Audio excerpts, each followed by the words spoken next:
So as an archaeologist, we dabble in geology. We call it geoarchaeology, and so I keep an eye out for strange formations.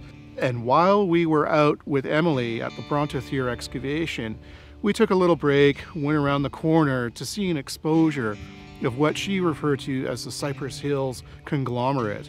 This looks a little different. This is what we jokingly tell people are our ancient Roman ruins. Oh yeah.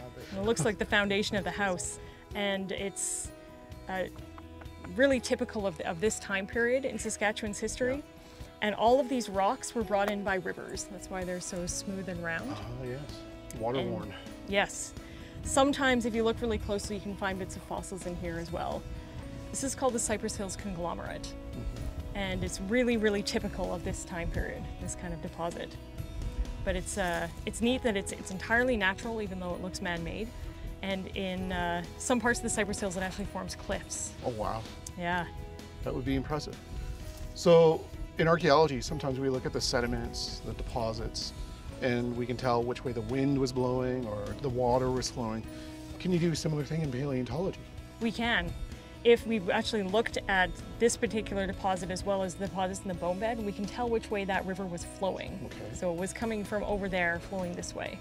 Oh. It's called the paleoflow of the river. Okay. And again, that's an important part of the story as well, because we can tell more about how the animals lived by understanding their environment. Do you ever have to excavate through some of this stuff?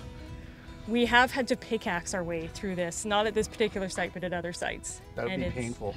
It's very hard. Wow. You'd need to have some pretty tough bones. Yep. Wow. That's why we also have sledgehammers. Yeah. Do you ever use power tools? Yes. Okay. Jackhammers as well. So I don't know how often you use jackhammers, but... Not very often.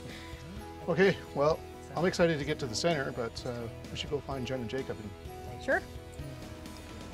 And that was incredible to see a geological formation that is preserved in the landscape, exposed in modern day, to learn what we can find out about such strata.